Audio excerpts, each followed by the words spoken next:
Nag-iimpake ako dahil uwi na po kami ng Nagano kasama ang mga binan kong hapon. Ay hello, minasan, konnichiwa. Tara samahan nyo kami today's mini vlog. Alas 12 ng tanghali ay nagliligpit na po ako ng mga gamit. Ito nga yung una kong niligpit, yung gamit ng binan kong babae. Sabi ko sa binan ko, ako na lang magliligpit ng mga gamit niya dahil ilalagay ko dito sa maleta. Ito pong maleta, ito po yung nabili ko nung nagpunta kami sa Akihabara. Dahil hindi ko naman po gagamitin tong maleta, kaya dito ko na lang nilagay yung mga gamit ni mother-in-law. Dahil matagal silang titira sa Nagano, kaya magdadala po sila ng maraming gamit, kagaya ng damit at yung mga importanteng mga bagay. Kaya nagliligpit po ako dito. Si father-in-law naman sabi niya sa akin, ay ilagay ko na daw lahat yung mga gamit ni Ukasan dito sa maleta. Tuwa nga ako dito sa gamit ni Ukasan dahil meron po akong nakita. Hindi ko po alam kung anong tawag dito, pero meron po mga litrato doon sa loob ng film. Tapos kapag itatapat mo doon sa maliwanag, ay doon mo po makikita yung mga larawan. Saktong-sakto habang nagliligpit ako, si Kenshi naman ay dumating na po kasama yung pinsan niya. Pumangkin nga po siya ni Hapon mga auntie, bunsong anak po ni sister-in-law. Kapag nandito po kami sa Yokosuka, ay palagi po silang naglalaro ni Kenshi. Dito po sa bahay nila binan kong Hapon, ang titira na po dito ay yung kapatid po ni Hapon na babae. Nagpaalam na nga sa akin yung pamangkin ni Hapon dahil pabalik na siya dun sa bahay nila. Tapos po ng ilang minutong pagliligpit mga auntie sa wakas ay natapos din ako. Yung isang karton na gamit ng binan ko ay pinagkasya ko na po lahat dito sa maleta. Yung ibang mga gamit pala ng mga binan kong Hapon ay ipapadala na lang po namin dun sa Nagano. Sobrang dami kaya hindi po magkakasya dun sa sasakyan kaya ipapadala na lang daw po nila. Pagkatapos kong iligpit yung gamit ng binan kong babae ay si Otosa naman yung tinulungan ko. Nilagyan namin ng tape tapos binuhat namin papunta dun sa may gengkan. Dahil matanda na at hindi na po makabuhat yung binan kong lalaki kaya ako na lang po yung nagbubuhat. Sasabihin na naman ng iba dyan mga ante, kinakatulong ako.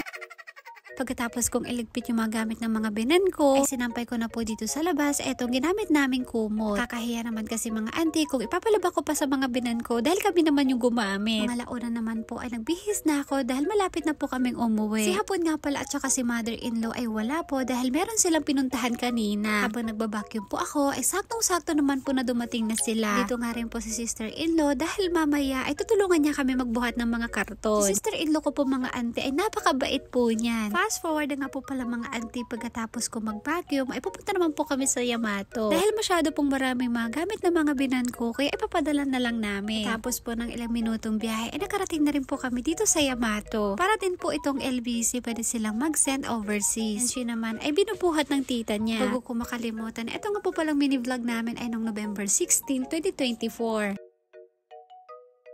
Yung binayaran nga po pala namin dun sa 3 box mga auntie ay nasa 4,000 yen. 2 malaking box at saka isa pong maliit. Pagka-uwi naman po namin ng bahay, si Ukasa naman po ay tinulungan ko magbalot ng napakalaking certificate. Ito nga po yung certificate ni Otosa nung dating siya pa yung chairman dun sa dati niyang trabaho. Ang trabaho nga po pala dati ng mga binan ko ay sa post office po mga auntie. Si Otosan po yung pinaka-head tapos si Ukasa naman po ay yung parang empleyado. Mahigit 40 to 50 years daw po silang nagtrabaho doon. Mga 3:30 naman po ng hapon mga auntie ay nagbiyahe na kami pauwi po ng Nagano. Dahil masikip po dito sa likod kaya dito na lang ako umupo. Kapag yung mga binan ko kasi ay kawawa naman po sila mga auntie. Habang nasa biyahe po kami ay dumaan muna kami dito sa KFC. Bili nga po si uncle yung hapon ng kakainin namin. Ang biyahe nga po pala namin mula dito sa Kanagawa hanggang Nagano ay nasa 4 hanggang 5 oras. And fast forward nga po pala tayo pagkatapos ng ilang oras na biyahe ay nakarating na rin po kami dito sa Nagano. Ganda po namin nilabas yung mga gamit doon sa sasakyan. Siguro nakarating po kami ng bahay mga alas 9 pasado. Medyo natagalan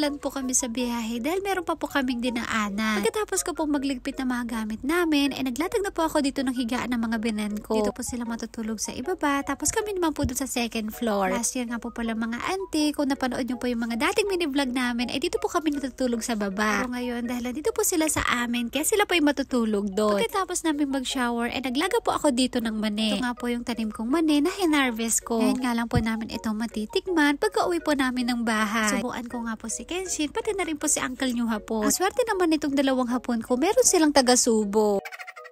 Nilaga ko nga lang po pala itong mani, tapos nilagyan ko lang po ng asin. Nasarapan nga po si Hapon, pati na rin po si Kenshi. Yung mga binan ko naman po sa mga oras na to, ay natutulog na po sila. Pagod po kasi sila sa biyahe, kaya kailangan po nila magpahinga. Kami namang 3, pagkatapos namin kumain dito ng mani, ay akit na rin po kami dun sa taas. Dahil nandito po yung mga binan kong Hapon, kaya kailangan ko pong makisama. Oray na rigat, antikat kayak na ito. So yun lang po, maraming salamat sa panonood. Thank you for watching. Sayonara and...皆さんありがとう。サラミマラパポ。